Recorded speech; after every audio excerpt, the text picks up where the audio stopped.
lecture de la vidéo, vous aurez donc compris que l'heure est grave, il faut en parler, il faut en discuter, nous sommes entre nous, il faut vraiment parler de cette chose extrêmement importante, la fin de Dragon Ball Super, en tout cas la diffusion de Dragon Ball Super sur Fuji TV à la fin du mois de mars. Oui, je vous l'avais dit, l'heure est grave. Où j'en étais? Ah, l'heure est grave, chef. Oui, l'heure est grave. Vous l'aurez compris, après l'arc de la survie de l'univers, Dragon Ball Super prendra on l'espère, une longue pause pour mieux repartir, mais en attendant cette fameuse pause, je vais vous exprimer mes 4 idées, mes 4 hypothèses sur la possible fin ou suite de Dragon Ball Super. C'est parti, numéro 1.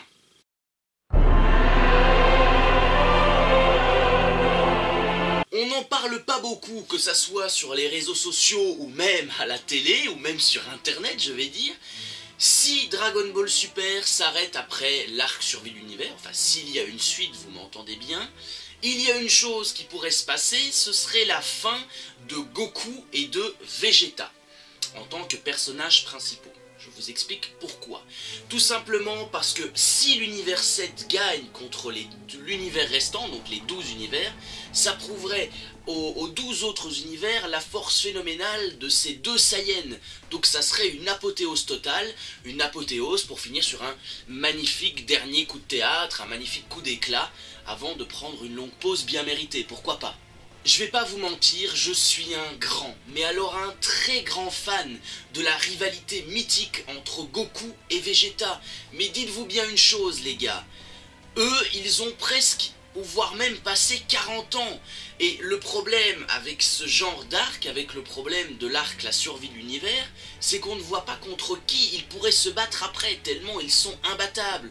Donc il faudrait réfléchir à une idée pour peut-être passer la relève. Justement, tiens, puisqu'on parle de relève, il serait judicieux, et voire même, je vais dire très intelligent, peut-être de passer la relève au fils. Donc on ait un arc centré sur Goten et sur Petit Trunks, qui depuis le début de DBS ont été mis là un petit peu, on va dire, pour amuser la galerie, pour faire parfois des bêtises de temps en temps, mais ils sont pas là en tant que personnages principaux. Et ça serait peut-être une idée adéquate. Bon. Je vous vois déjà vous énerver devant votre ordinateur. Ouais, mais comment tu peux dire qu'on retire Goku et Vegeta? Attention, je ne dis pas qu'il faut les supprimer de la série, loin de là. A l'inverse, si on me met Goku et Vegeta en tant que personnage de soutien, ou en personnage qui vient aider lorsqu'il y a une grande bataille, ça ne me dérange pas du tout. Au contraire, je suis même 100% d'accord pour qu'on aille dans ce genre de chemin. Mais voilà, il faut bien se dire qu'à un moment donné, Goku et Vegeta ont affronté tous les ennemis possibles qui existent. Et on ne peut pas retirer de la saga Dragon Ball 2 personnages qui font la renommée encore aujourd'hui de cette magnifique série. Bon, je crois que j'ai un petit peu développé cette première idée, passons maintenant à l'hypothèse numéro 2. Et oui.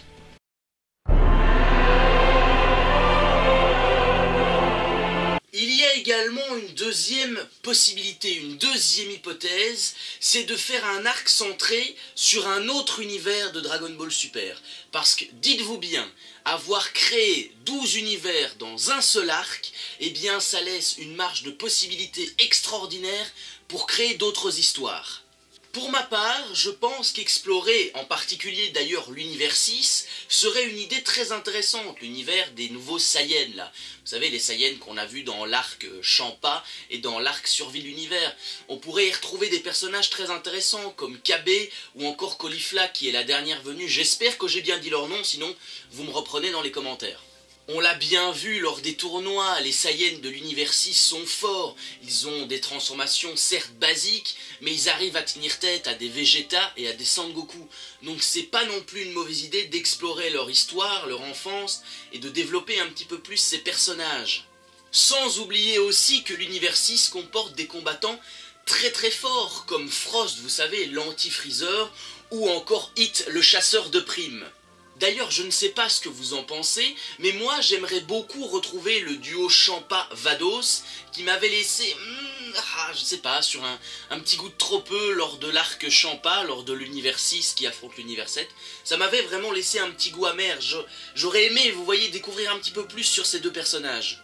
La force de Dragon Ball Super pourrait tout simplement se trouver dans l'univers 6, voire encore dans les 6 autres univers, parce qu'avoir créé un univers aussi vaste, aussi riche, et ne pas pouvoir en profiter pour faire une suite, ça serait quand même un petit gâchis, hein. Avoir développé autant de personnages, en avoir mis autant, des stylés, des classes, il faut pouvoir les développer. Bon, on passe à l'hypothèse numéro 3.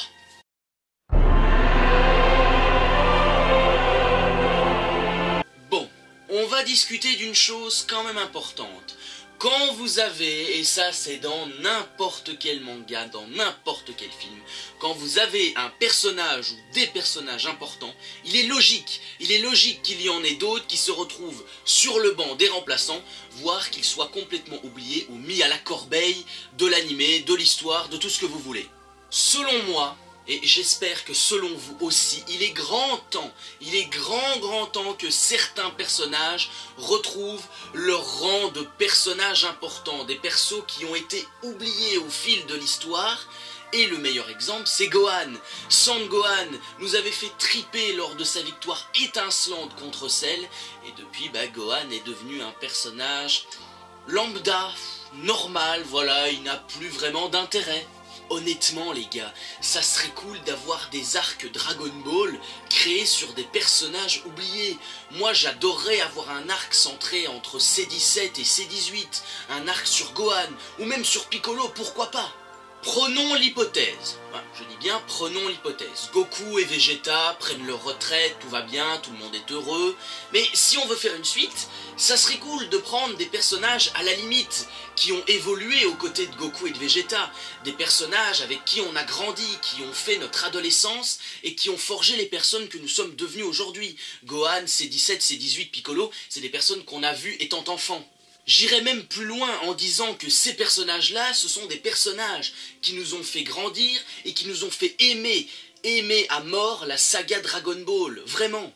Ce qui pourrait être cool, et que je pense beaucoup de fans de Dragon Ball adoreraient voir, c'est d'avoir un arc centré sur Gohan et Piccolo, ce qui serait quand même symbolique, puisque n'oublions pas les gars, que c'est quand même Piccolo qui s'est forgé de l'entraînement de Gohan quand il était petit, je suis sûr que vous vous en souvenez.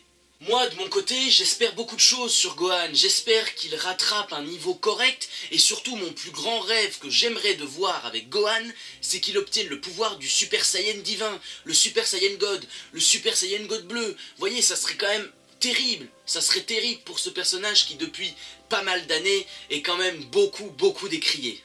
Je serais même content, vous entendez bien, je serais même content d'avoir un retour au premier plan de Krillin, voire encore de Yamcha. Vous imaginez jusqu'où ça va? Pour que je veuille retrouver ces deux personnages dans Dragon Ball, c'est que voilà, il faut quand même redévelopper ces personnages mis de côté. C'est une idée en tout cas qu'il faut retenir dans un coin de la tête, développer des personnages oubliés, des personnages qu'on a tous envie de revoir au premier plan. Bon, passons maintenant à la dernière et à la quatrième hypothèse de cette vidéo.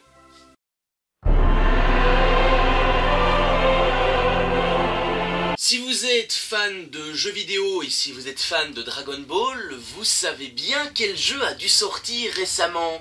Oui, je parle de Dragon Ball FighterZ, qui pourrait chambouler toutes les spéculations pour une suite de Dragon Ball Super selon moi, avec notamment l'apparition d'un nouveau méchant et la création d'un nouveau personnage. Je parle bien sûr de la belle cyborg C21.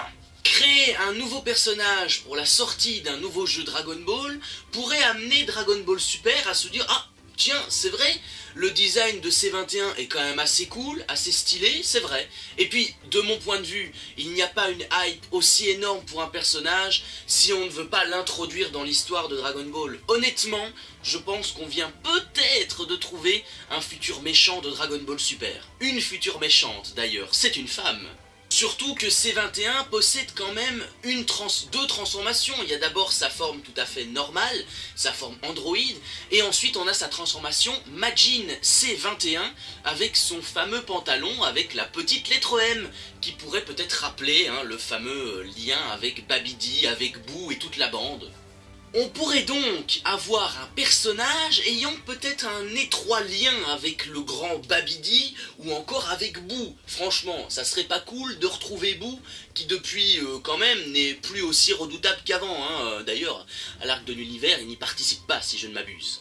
peut-être, je dis bien peut-être, qu'on se dirige vers un duel de cyborgs. Parce qu'après tout, on ne connaît pas grand-chose du passé de C-17 et de C-18, donc on pourrait avoir un arc centré sur la bataille des cyborgs. Les deux frères C-17 et C-18 qui affrontent C-21. Franchement, ça serait pas cool une bataille de cyborgs, les gars? Quant à moi, si je devais vous donner mon avis sur ce personnage, il faut l'introduire. Il faut l'introduire dans Dragon Ball Super, c'est obligé. Elle a quand même une transformation qui cache une partie de ses pouvoirs, faut bien le retenir ça. Elle a un design vraiment cool, elle est très stylée, c'est une méchante assez jolie. Et honnêtement, si elle possède un lien avec C-17 et C-18, c'est encore plus cool. Moi j'espère juste que ce personnage n'a pas été créé seulement pour être la mascotte du nouveau jeu et que la Toriyama va essayer quand même de l'introduire dans Dragon Ball Super pour essayer de continuer cet animé, essayer de trouver de nouvelles histoires parce que ça serait vraiment dommage que Dragon Ball Super s'arrête après seulement 133 épisodes quand on sait que Dragon Ball Z a fait presque 300 épisodes. Voilà les amis, alors cette vidéo était un petit peu spéciale, je vous l'accorde, j'avais prévu de faire... je crois c'était l'épisode 8 sur les personnages de Fairy Tail, mais ce sera reporté au mois de mars, puisque cette... mi-mars, puisque cette vidéo sortira début mars. Voilà, puisque Dragon Ball Super se finit fin mars, il fallait que j'en parle avant. Donc j'espère en tout cas que la vidéo sur ces 4 hypothèses vous auront plu, et que vous en aurez peut-être des meilleures, parce que honnêtement, ça serait vraiment dommage que Dragon Ball Super s'arrête, comme je vous l'ai dit, après 133 épisodes, surtout quand on possède un univers aussi riche, avec autant de personnages, avec des personnalités qui sont quand même très attachantes. Donc j'espère qu'on aura une suite. Comme je te l'ai dit, si tu as des hypothèses, si tu as des idées ou même des théories pour la suite de Dragon Ball Super, ça se passe dans les commentaires. N'hésite pas d'ailleurs à t'abonner à la chaîne YouTube, à laisser un petit pouce bleu si tu as vraiment kiffé ta race la vidéo. Voilà, si tu t'es dit « Waouh, c'est génial !» Si pas, eh bien voilà, tu auras regardé la vidéo, c'est très bien. Bon, quant à moi, je vous souhaite un bon week-end, passez une bonne semaine de cours, aimez-vous les uns les autres, et à très bientôt dans la Minute en Vrac pour de nouvelles vidéos et de nouvelles critiques. Salut!